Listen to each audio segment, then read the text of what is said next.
5 kisah Gus Dur yang penuh kejutan, nomor 5 bikin melongo. Tahukah kamu, kakek buyut Gus Dur ternyata mata-mata perang di Ponegoro, bukan di Jombang. Jejaknya justru ditemukan di Salatiga. Di bawah naungan pohon tua di Desa Tingkir, terbaring sosok yang nyaris dilupakan.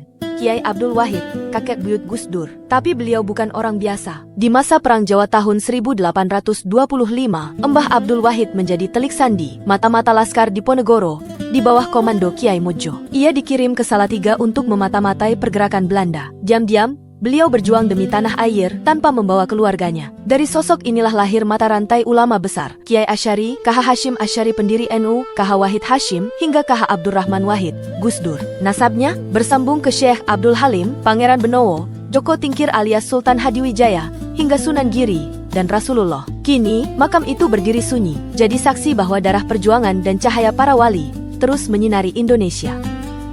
Gus Dur pernah menjual mobil satu-satunya, tapi belum sehari, uang itu langsung ia berikan semuanya kepada orang lain. Di tahun 80-an, Gus Dur hanya punya satu mobil tua, Citroen merah. Bukan mobil mewah, tapi setia menemaninya berjuang dari pesantren ke pesantren, dari kampung ke kampung. Suatu hari demi menafkahi istri dan anak-anaknya, Gus Dur memutuskan menjual mobil itu. Ia ingin memulai usaha kecil, pabrik kecap. Harapannya sederhana, hidup lebih tenang, lebih mandiri. Mobil akhirnya laku, 3 juta rupiah, uangnya dimasukkan ke dalam amplop, diserahkan ke Gus Dur dengan senyum haru. Tapi belum sehari, datanglah seorang kiai membawa keluh kesah umat. Dan tanpa pikir panjang, Gus Dur berikan semua isi amplop itu. Seluruhnya, pabrik kecap tinggal angan, mobil hilang, modal pun tak ada. Ibu Sinta hanya bisa bertanya lirih, lalu bagaimana rencana kita?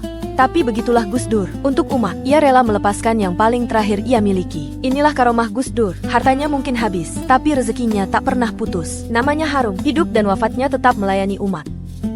Kesaksian seorang wartawan, satu celetukan Gus Dur yang mengubah sejarah. Tahun 1994, Muktamar ke-29 Nahdlatul Ulama digelar di pesantren Cipasung, Tasikmalaya. Suhu politik sedang memanas. Gus Dur, Ketua Umum NU, terkenal berani mengkritik Soeharto dan Orde Baru. Saat pembukaan muktamar, ia tak diizinkan duduk di barisan depan. Justru ditempatkan di belakang. Setelah acara, Soeharto beristirahat di aula, sedangkan Gus Dur tetap di luar, berdiri di halaman. Seorang wartawan bertanya, "Gus, nggak boleh dekat-dekat presiden ya?" Gus Dur tersenyum santai. "Ah, nggak masalah."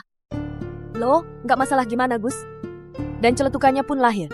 Daripada mikir pengen dekat-dekat presiden, lebih baik jadi presiden sekalian nanti. 5 tahun berlalu. Tahun 1999, Gus Dur dilantik menjadi Presiden Republik Indonesia keempat. Celetukannya bukan sekadar lelucon tapi isyarat yang benar-benar terjadi. Saat konve presiden melaju di jalanan Malang, tiba-tiba Gus Dur bersuara, "Berhenti, kita beli durian dulu."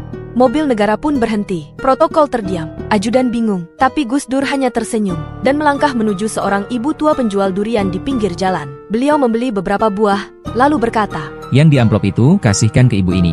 Ajudan terbelalak. "Tapi Pak, itu uang 10 juta. "Iya, berikan semua." Jawab Gus Dur, mantap dan tenang.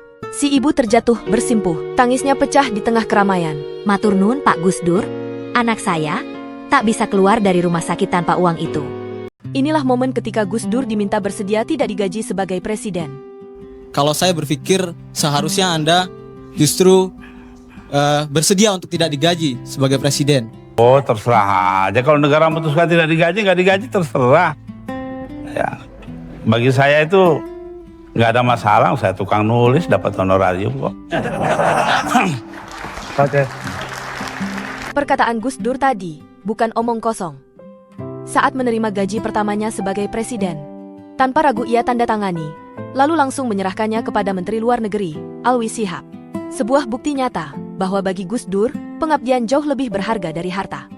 Tuan Guru ini mencoba uji keahlian Gus Dur. Lihat apa yang terjadi.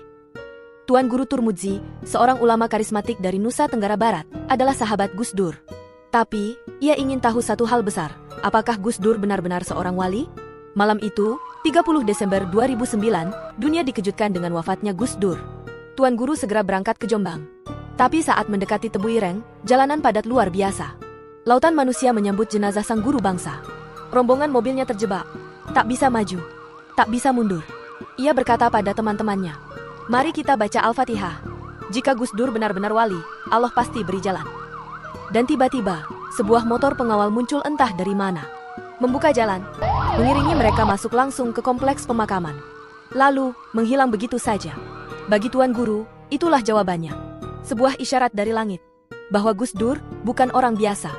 Apakah itu kebetulan? Atau sebuah tanda?